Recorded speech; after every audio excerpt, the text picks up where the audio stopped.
Hello everyone, welcome to another a review of this week. First thing is first, you notice how the black mollies are a lot slimmer now. That means, yes, the big ones have dropped all the little babies. I tried getting some on camera, but that didn't really go the way as planned. I've also took one of the Amazon swords from the other tank, the bigger tank, and put it in here, a bit more hidey spots, and yeah, caused a bit of chaos. Now, let's have a look, see if we can see any. There is quite a few little baby black mollies, but I might have to actually take the camera off the stand and get a bit closer. There you go. There are the new ones from yesterday, and the photo bombing parents, obviously. Yeah, there's quite a few in there now, which is good. Yeah, you can see them. There's a few down here as well. Little one. Has it moved? No, it's starting about. And then there's obviously some older ones, but yeah, very small. There is a downside of having like a darker substrate. Is of course finding the babies, but it also works to their advantage because the other fish struggle. Yes, I know you want to be in the camera. The other fish struggle. So this gives me quite a few black mollies in there all told. Now I'm tempted to take the adults out and just leave, let's zoom out a bit so the black mollies can be in camera. Leave the babies in there to grow out. But to be fair, the adults aren't really causing any issues. They're not going to start, eating their own now because there's plenty of hiding spots and the parents have plenty of food. So that's always good.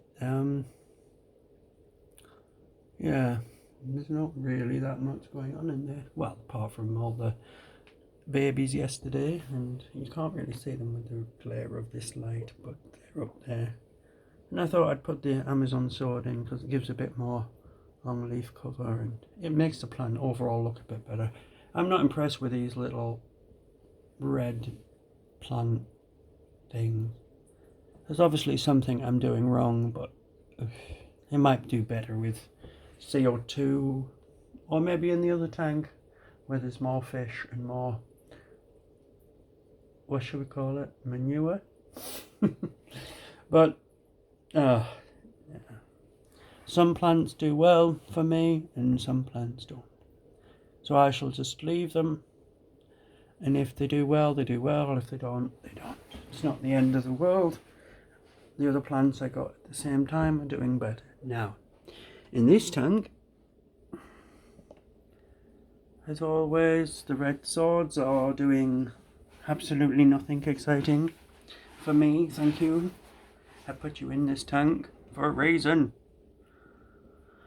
Never mind. But to be fair, I think some of them were actually, there was a few, the females were small, juveniles is the word I'm looking for. So, yeah, the guppy grass seems to be doing quite well, and the aforementioned guppies and endlers, my dither fish are always, well, doing their thing. I tried to take the males out of here, so there shouldn't be too many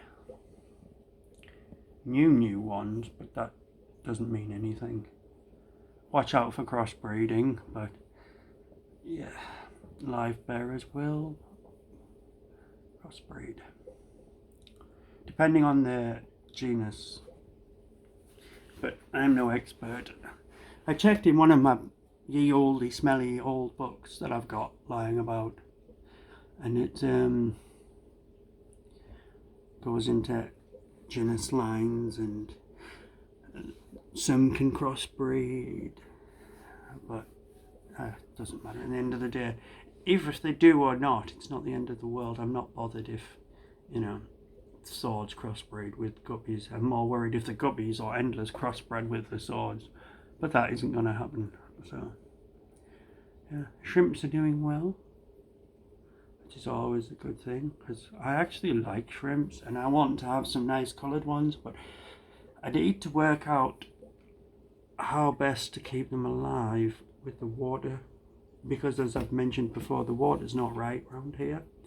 It's not, I'm sure it's not hard enough, because the snails never get to a big size. They stay small before they die off. And you could go, well, is there any food in the tanks? Well, yes, because there's always 100,000 snails. There's plenty of food.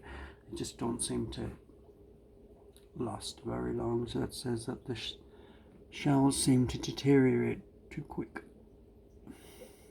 It's finding the right balance of water. But yeah, I don't claim to be an expert. That's why the channel is not called Expert Aquariums, is it? No. I only have about 30 years experience. I ain't no master.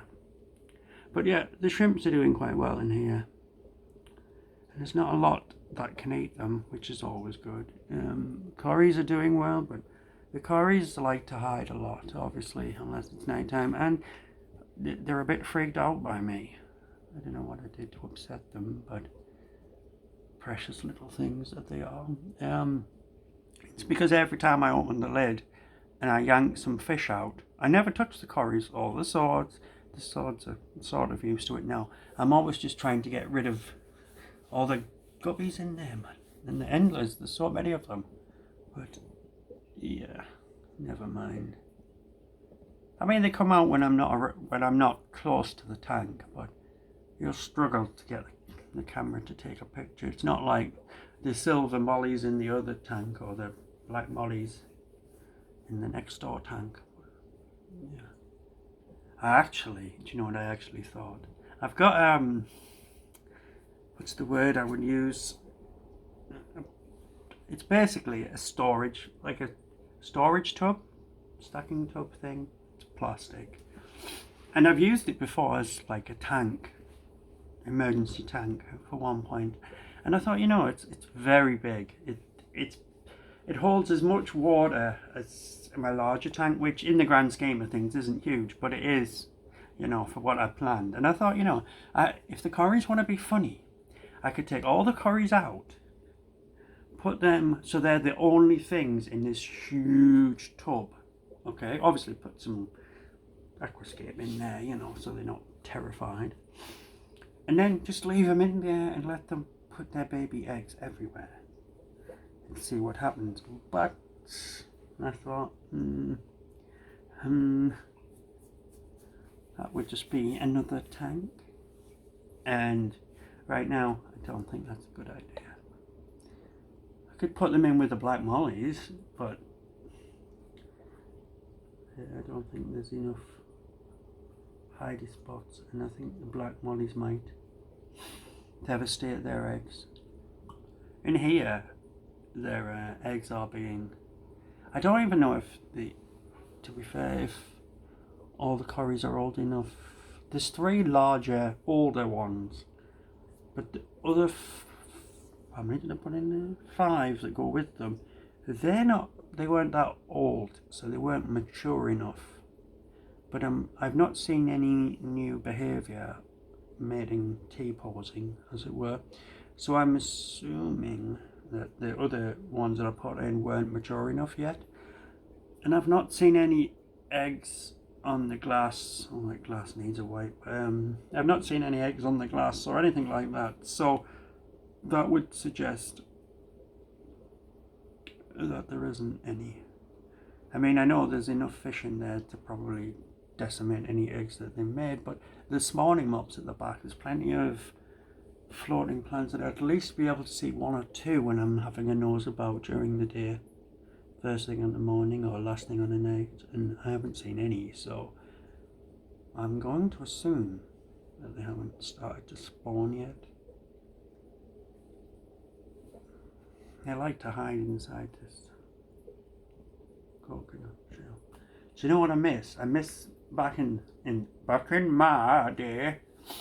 Used to have like red-tailed swords. I don't know what not red-tailed swords. Red-tailed sharks. You know, what do you call them now? I mean, I know silver sharks are baller sharks or something. But yeah, I remember the black sharks with the red tails. Yeah, I remember them. And you'd have little, I think one of them inside that coconut coming out and defending his or her territory would be nice, but I'd probably have to put that in the bigger tank. But that would be nice. But I think I've got too many, not fish, don't worry about that. I've got too many bottom slash, too many bottom feeder projects. Well, I used to breed Cribanthius, poultry, fish. Oh, cichlids, that's the word I'm looking for back in the day. When I was 20 odd years younger. But the I don't want to go down that road again. You get so many with live bearers that, put them in the mouths and hide them away. You can end up with so many and nobody wants them. It's like, yeah. I've seen 2 dwarf cichlids, the cribs, tear apart a blue acara because it was getting too close. Like, they literally devastated it. It was just, yeah. Didn't bother the catfish or anything else in the tank. Didn't bother anything. But, now and again you'll get a fish that thinks it's the boss of the tank. Learns really quickly that it's not.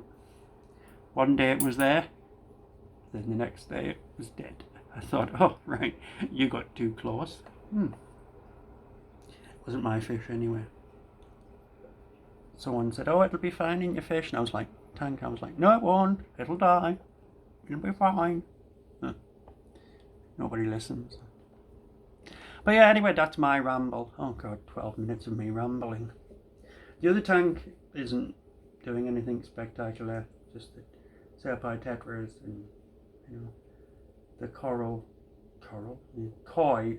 I keep calling it coral. The koi sword in there seems to be wanting to get frisky with the guppies and endlers, and the black and gold molly is obsessed with those silver mollies, but they've never given me any babies. I think, to be fair, I might need to get a silver sailfin. It would be nice, a big sailfin molly. A nice male to go with those 2 silvers, and then that should upset the tank a bit. Give it something to look at. Anyway, that's my rambling for this weekend. Hope you have a good weekend, and I'll catch you again soon. Bye.